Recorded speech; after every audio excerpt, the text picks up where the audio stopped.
What's going on, y'all? Alright, man. Real quick, I wish I had more time, so I'm gonna try to make this video as fast as possible and try to get straight to the point, and to try to help and assist you guys understand one particular concept that's been lingering on inside the secured party creditors uh, network group. Let me see. Let's scroll down here. By Mr. Jonathan Davis. He been pretty much spamming us with info, with knowledge. Shout out to Mr. Jonathan Davis. Now, what I what I told people earlier is that we really got to pay attention. We can't expect everything to be written in bold print.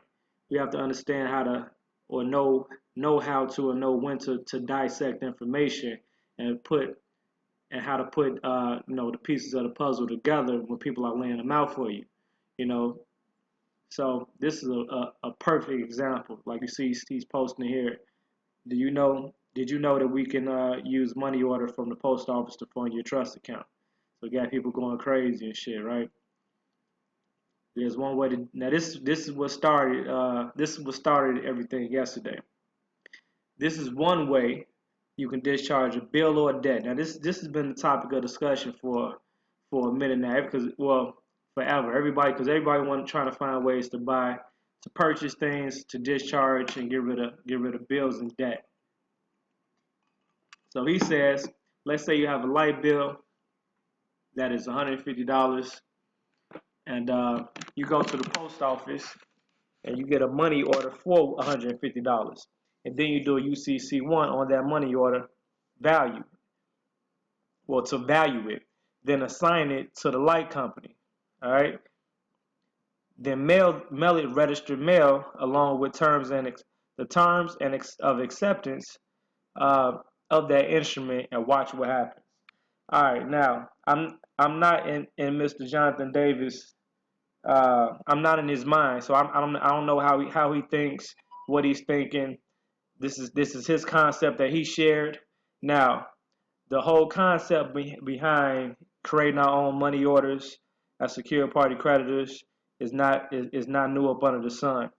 Now, the typical and a traditional method for creating money orders was by way of, like, let's say if the bill was 150, we've had people create money orders for $1, or go get a money order for $1, and then send that in as the offer, and by way of acceptance, as far as delivering by registered mail. We're gonna get into that in a second, and that'll pretty much be the payment. So he'll get a payment for a money order for $1, and send that in as the actual payment,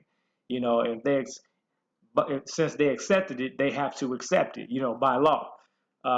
In so many words. Now, what's very clever about this, what I have to give a lot of credit to Mr. Jonathan Davis, is the use of postal money orders. Now, postal money orders are different than the traditional money orders we get from the currency exchange or from the bank. Let me see. See this. Postal, and this is why. Postal money orders. I didn't even finish typing it in yet. Postal money orders backed by gold.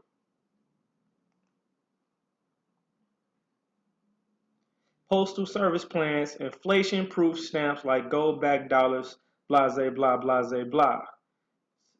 Okay, we're not gonna give it to the full-fledged of that, but basically you get my point with that. So the fact that these negotiable instruments, because all it is another form of negotiable instrument, but what gives this more power and weight to it, as opposed to Federal Reserve notes, which are not backed by anything, as opposed to a money order that we just print out from our computers, is the fact that, first of all, we're using their instruments that are already backed backed by gold to and which are actually bonded as well.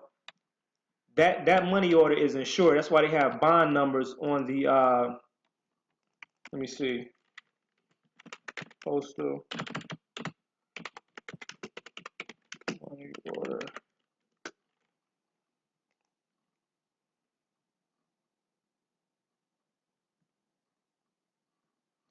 Come on.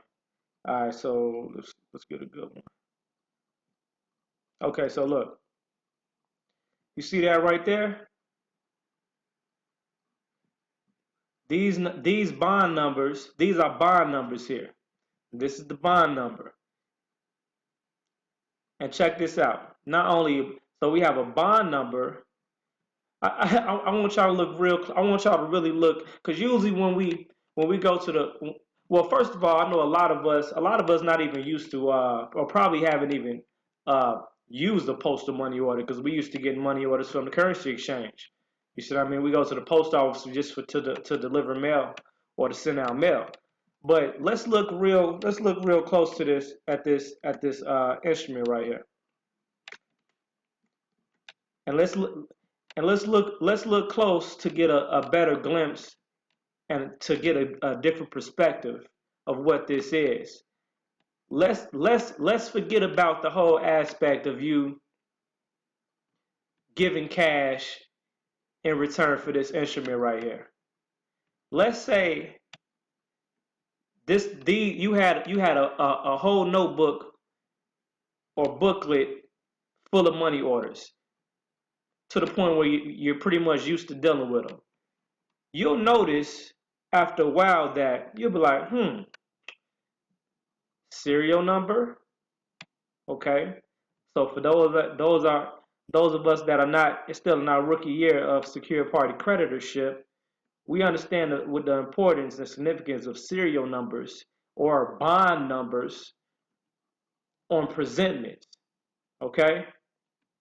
Now, on top of that, if we look a little bit closer, start paying attention to this instrument, what does this look like right here?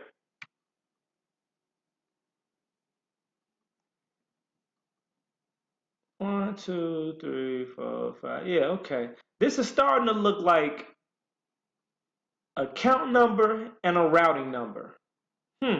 Similar to a check, right? This is actually exactly the exact format of a check. So you ask yourself, if this is a check, if this is a check, if in all actuality this is a different form of a check because it has routing and accounting numbers and a bond number because this is bonded, meaning it's insured by something, right? We already know that is backed by something besides this piece of paper right here, unlike our Federal Reserve notes. If this is an actual check that is a bonded check, we have to now ask ourselves, what is the bank?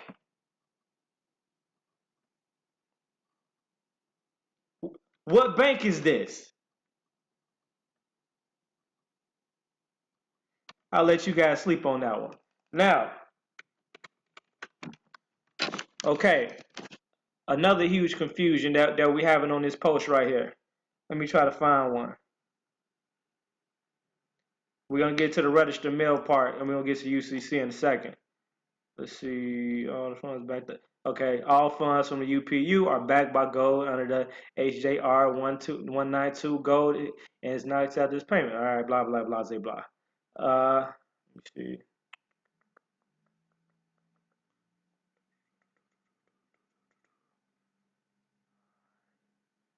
All right, that's me contact on that.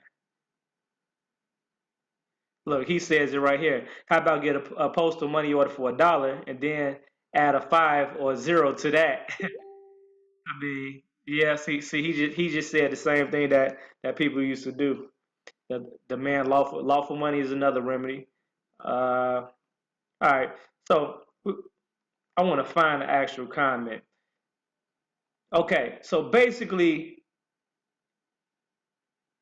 look, he's still dropping it. It's still dropping it, still dropping it, still dropping it. All right, so look, y'all.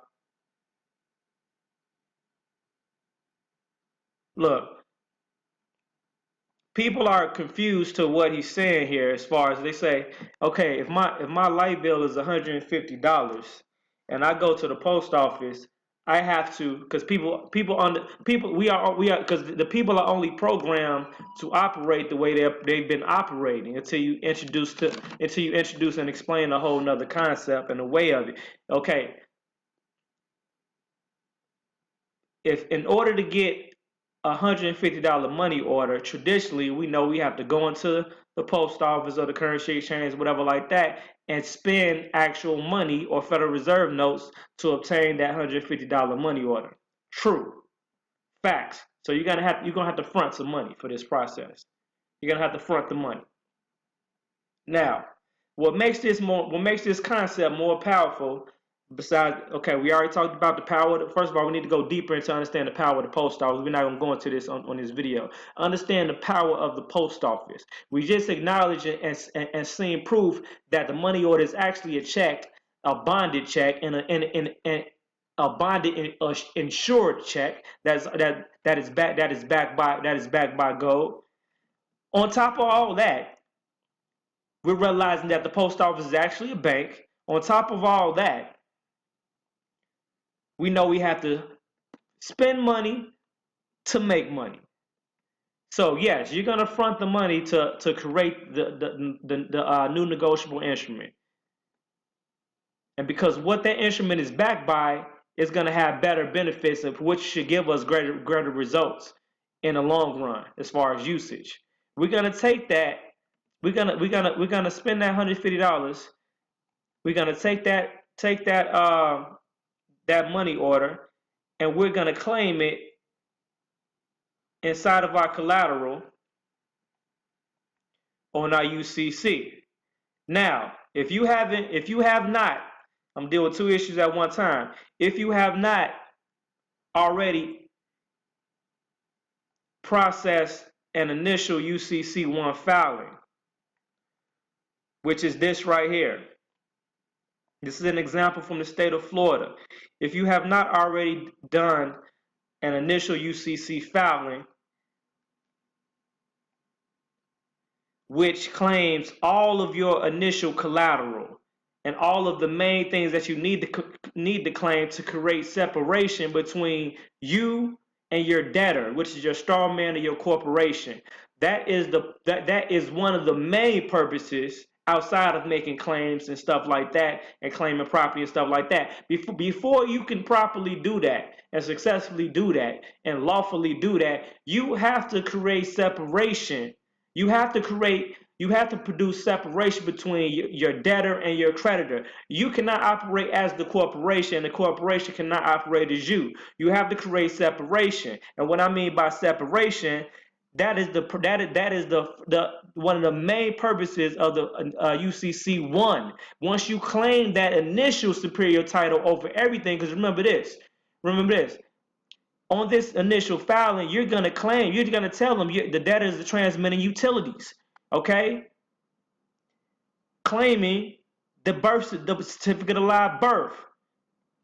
Here goes the bond number. Here goes the registrar number. The social security number. You're claiming that. The driver's license. And all other federal identifications that the straw man is linked to and operates under for the majority as far as conducted business within the corporation of the United States. So we claim it all of those main. This is your a superior claim for all of the main contracts that you are tied to while operating inside of the corporation called America, USA, US.A, and so on and so forth. Now, after that, you'll go in there and you'll add on additions to that, which are attachments. You see this attachment right here? You see this right here? This is an attachment, okay? This is an attachment. So this is all on his initial claim on UCC1. So if you already did your UCC1, you're going to be doing a UCC3 to add on to the class. And the reason why you want to do a UCC3, why you want to do a UCC3 anyway, is to create separation, because you're going to get a new number, a new record number for each additional individual thing that you claim, which is what you want. Because, like, say, if you claim in the title of a car, now you claim that car on its own individual UCC3, that UCC number becomes the new public record and title number of that vehicle. That is why. Because that initial UCC1 number is going to already have this number. You want to create separation for each individual part. Each individual property has its own identification number. Everybody should understand that common sense. If you put everything up on the UCC1, you can't keep going in and doing the UCC1. I mean, you can do it whatever you want to, but look, how I would do it is I would know better to do my UCC1 and claim superior title of all my contracts, because you gotta remember the main thing, we use the social security number to create these other contracts and these other debts. That utility bill that you're trying to pay for, you use your social security number to open up that account. So you already claimed that title on the initial UCC1. So there's no point of going back in there. That's already solidified. So it's already tied to what you've already claimed. That's you people need to understand. That's the purpose of claiming the social. So now you can control. You don't necessarily want to own, but you want to control. All right? So people ask, now how do you attach the money order? Now when you filling out your UCC online, you're gonna see an option. When you do your UCC3, you're gonna see an option that says inside your collateral, it's gonna be two options. You're either gonna be able to type in the collateral, which of course is not gonna work in this example, but you're gonna be able to. Well, actually, there is verbiage that you might want to type in there too, as far as giving a description of your claim inside the actual collateral box, and then you're gonna add the actual negotiable instrument, just like this example right here, inside as a PDF, and which will attach to your UCC. You're like, how do I attach a money order to a PDF? You're gonna make a true color scan front and back of the instrument. If possible, you need to make it. Me personally, I will make a complete scan. I would make a complete true color scan of this negotiable instrument front and back on check or bond paper. Now, if I use check paper, either or, I'll purposely do it so that, okay, they can actually detach this instrument and do whatever they're gonna do with it. So say if I use check paper, of course this will be at the bottom like a check, just like a checkbook. Because remember, this is a check, and then on the top portion of the check, let me see if I can find some instructions. I would add my instructions to instructing them what to do with this instrument, and then I will send that to the proper parties, and that will be, in general, the procedure.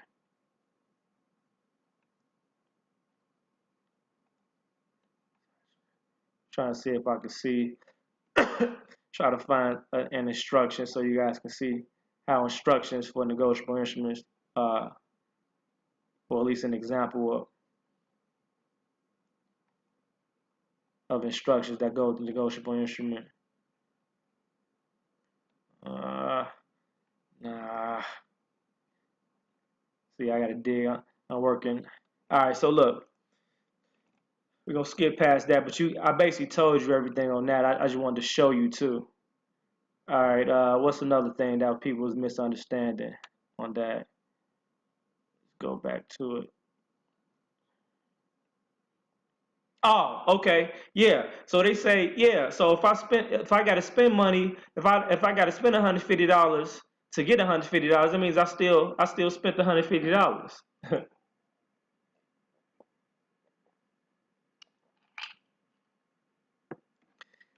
True, initially, but guess what?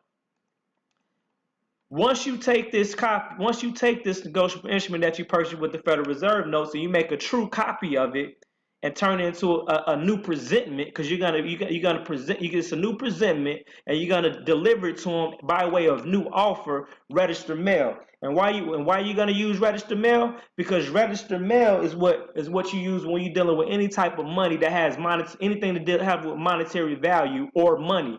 At the end of the day, when banks are making their deposits and their drops, they use registered mail. They use registered mail stamps. That registered mail is bonded, not only bonded, but it's also insured. So now it's actually a bond now.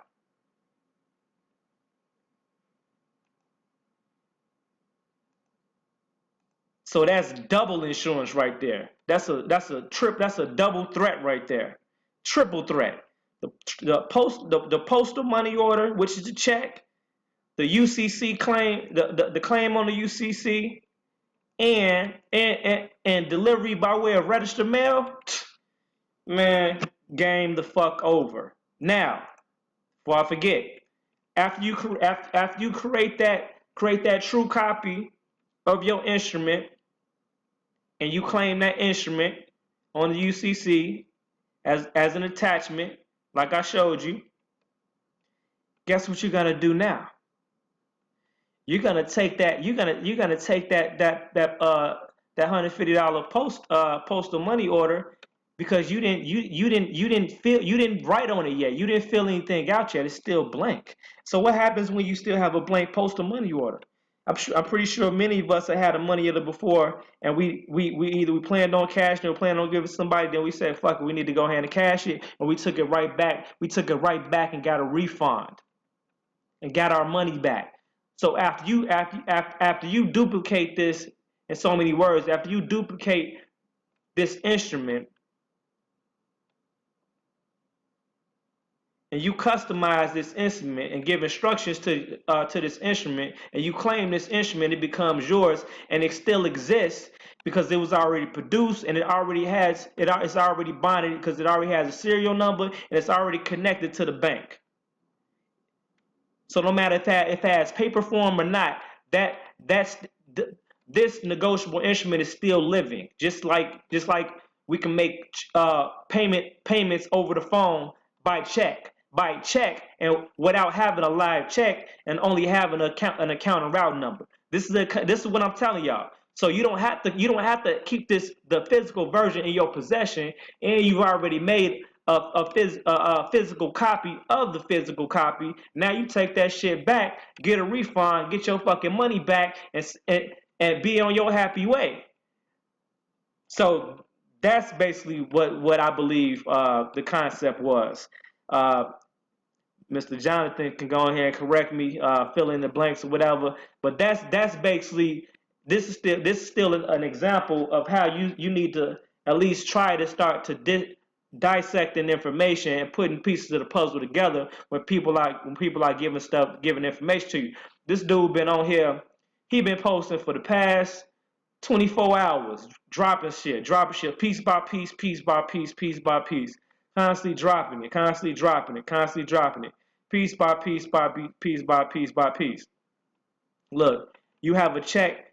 You have to check the UCC codes in your state, and every state and county with its own flag. If you place your money into the postal money order, and you assign it to a UCC trust, those funds are now your property of that trust. You see, I mean, he just keeps going on and on or whatever. You know what I'm saying? And so you have to take that information, and if somebody drops some stuff, you have to go into your investigation mode and figure out what this statement, how this statement applies to the original statement. The original statement was what he said right here. So now everything else he drops is obviously in relation to giving you your answers, for you to truly understand the concept of what he's trying to do, or what he's trying to tell you. So that's my personal observation or whatever. Like I said, this is I hope you guys, have a better understanding at least. I'm not saying I completely understand exactly what he was trying to say, but I believe I do. I understand a generalized concept because I am experienced in this area. But yeah, that's a dope ass concept. That's all I can say. Like for so many reasons that I stated in the beginning of the video, dope ass concept, and it definitely needs to be perfected and tested by people that are interested after they properly secure themselves as secure parties. One more thing, last but not least, when I made the accusation about the purpose of the the initial filing. Now I'm gonna type in my name here. Here go my government. If you do not know me personally, do not call me by my government. But here go my government. You can have it because I'm not hiding from nothing. Now, everybody knows that no matter what your name is, probably hundreds of thousands of people with the same name, unless you just got an incredibly unique name. I'm pretty sure it's more McDonald's and Lorenzo's in here. I know that because, a couple family members had the same name as me. So as soon as you type my name in, the first result pops up. And it's interesting. It says, let's see.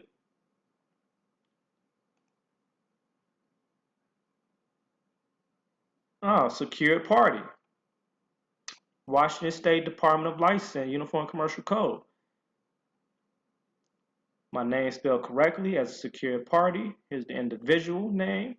We all know what an individual is in the Black's law, right? As secure parties, we all secure parties now all of a sudden, right? So we all know what this means. So this identifying me as a secure party, and right here it specifies this in page 2, where it's the initial financial statement number. This is your initial number, okay? Everything else is additional attachments to the initial filing. This is your insurance policy, this initial filing here. Keep going back in there if you want to. This clearly states, this D stands for debtor. This is my debtor. All caps, right?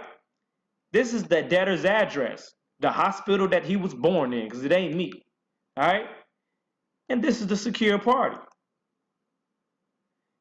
And the private mailing box, or if they let them believe it, address of the secure party.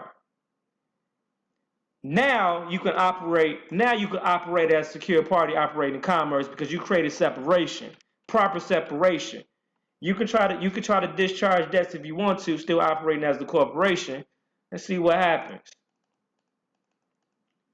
He also said something about attachment law. Remember we said attachment? So how are you making an attachment if you're going into the same thing?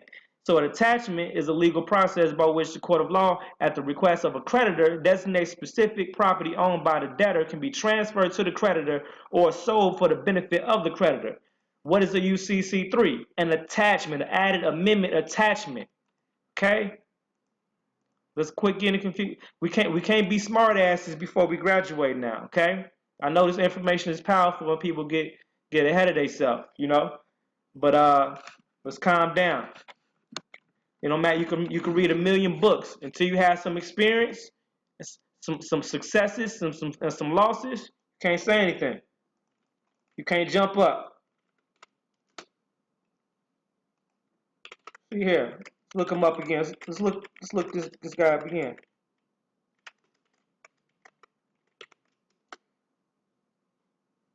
Okay. Oh, he's also a LLC because I LLC my name as well. Oh, American National. This is all on the first page of Google.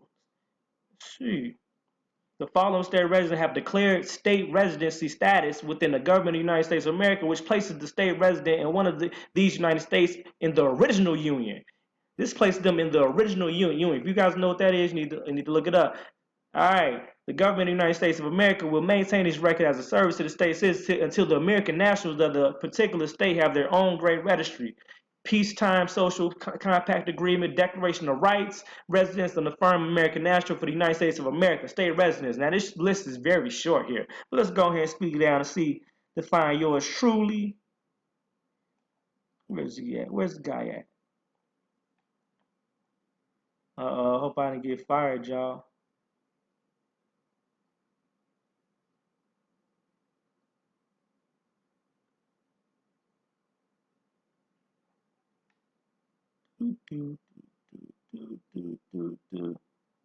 Where is he at? Up there he goes, number 195. Bingo. I made the cut, y'all. I made the cut. Let's see how long this list is. Damn, just 335 people? Oh, y'all don't know about that either, huh? Do y'all? Alright. Department of Transportation. Yeah, all private services, right? All private services for private citizens. Alright, I'm gonna leave that right there and let y'all keep being geniuses out there that know it all. We have some very disrespectful people out here that are very disrespectful, very egotistic, and haven't hit the paint or haven't hit the paint long enough. You know what I'm saying? And there's people out here that live this life, that go through the trials and tribulations to give you, put in the time, put in the money, take the risk, because it's a risk to even be giving this information out here and sharing this type of information. And that's another reason why the majority of us speak in codes. So, by all due respect, respect the people that's putting in work, that's dedicating their lives to this. Peace out. Y'all can follow my channel on YouTube, The Hellraiser, TheHailrazor. And let's get with it. Appreciate the information from Mr. Jonathan.